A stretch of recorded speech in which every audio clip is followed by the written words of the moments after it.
I hope you're doing well. I really love Christmas decorations, and today I found this beautiful tree, and I would like to share this tree with you. Today, I would like to tell you about dividing decimal numbers by decimal numbers in front of this tree. I hope you like this video. If you're ready, let's go.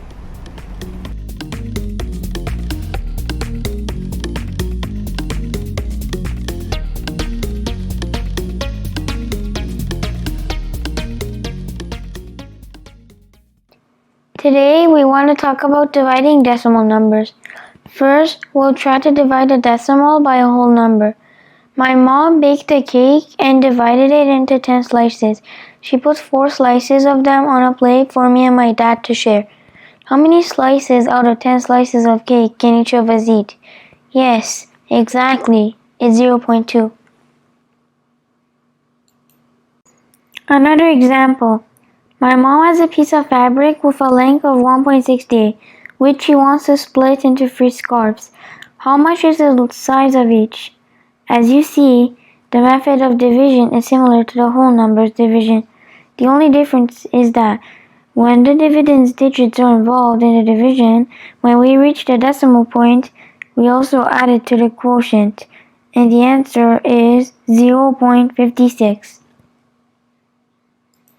Well, let's do a decimal by decimal division together. 0.27 divided by 0.9. When dividing decimal numbers by decimal numbers, our technique is to convert the divisor into a whole number by multiplying by powers of 10.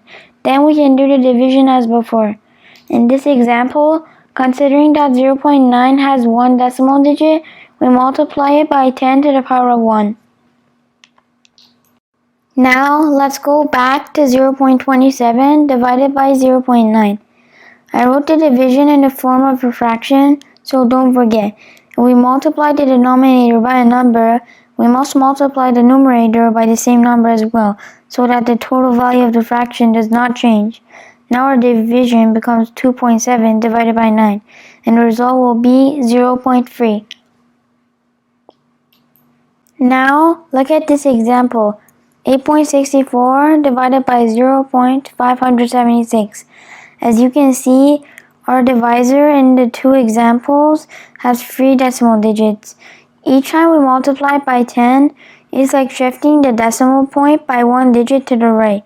So, our divisor is multiplied by 10 3 times to become a whole number, and therefore, our dividend should be multiplied by 10 to the power of 3, which will be 8,640.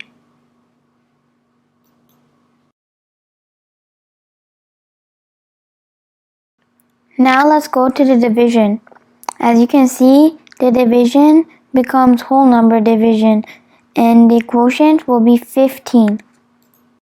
Well, we come to the interesting part. As you might have noticed, the division problems we did today have no remainders. Now, I want you to do this division problem and write its quotient and remainder in the comment section below. Thanks for watching and see you next time.